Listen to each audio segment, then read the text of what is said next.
So today we have some slow motion video of extraction from eastern diamondback rattlesnakes, Crotalus adamantius.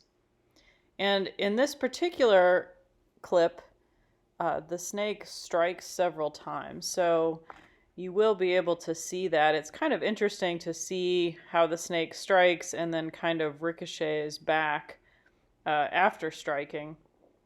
And Jim just has to be patient and wait for the snake to get in a good position.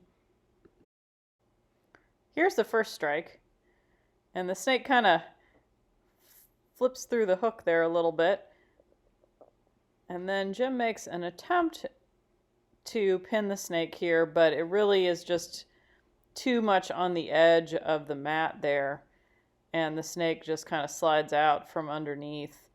And he really doesn't like to put too much pressure if they're not on the mat, because A, the mat has some grip, and B, it has some give to it. So it's a little bit better to just wait and try for a new position here.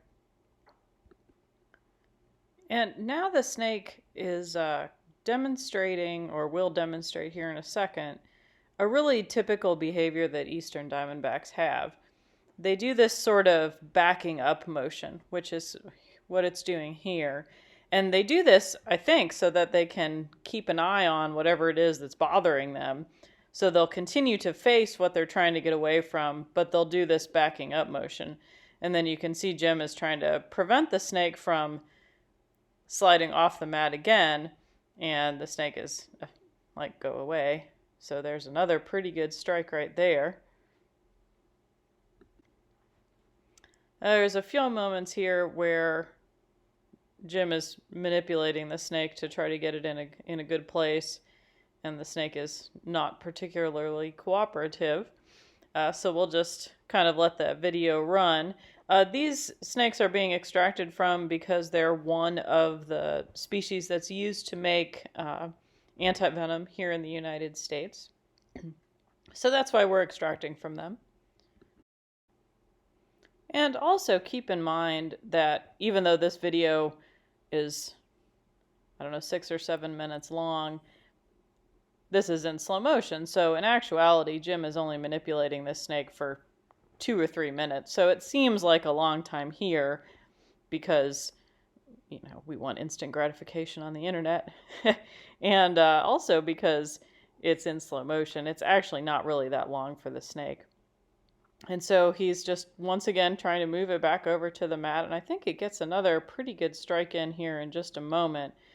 And one thing you can really watch for is how the snake is able to strike both forward and upward, because it does perceive that Jim is a threat that's tall. And so it's really trying to intimidate him. And here it kind of uses the hook to launch itself pretty high up off the ground. And you can see he kind of had to get out of the way there pretty quickly. And so even though Jim is wearing the snake-resistant boots, the snake is certainly capable of striking above them. So it is important for him to make sure he stays back, even though he has that as kind of an extra layer of protection. It certainly doesn't make him impervious. And you can see there again, if he was standing too close to it, the snake would certainly be able to hit him in the leg there. And I think here the snake has kind of stopped moving around as much, and he's about ready to actually get the pin. Yeah. I've cropped this in a little bit so you can get a closer view of him actually grabbing a hold of the snake. And you can see the snake is still doing a pretty good job of trying to cover its head with its coil in order to protect itself there. So Jim has to really be aware of where the snake is and also make sure that his positioning is not affected by what the snake is doing with the rest of its body. So here is that snake at the funnel, and it is going ahead and starting to position its fangs. And then here in just a second, you'll see the venom come out. And I mentioned before, but I will again, that when Jim touches the top of the snake's head, he actually is feeling for the contraction of the venom glands that the snake is doing. And then he's following that motion with his hand so that he's not actually pushing the venom out, even though it sort of looks like he is. And this snake actually shed a fang during this extraction, so you can see because of that fang getting shed right at the moment, some of the venom is in the fang sheath. And that really won't hurt anything. It's not going to bother the snake at all that it's there.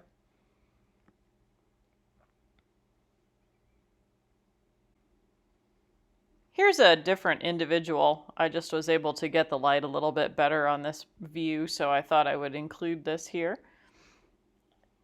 And it is kind of interesting, I think, if you watch the venom come out of the fangs, you can see the different pulses of it. So it's not just like one time that the venom comes out. There can be 2 or 3 different pulses. And also sometimes they will send venom out of one fang and then the other.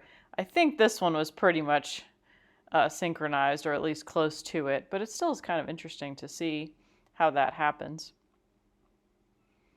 Eastern diamondbacks do have a very large yield if they're big and healthy.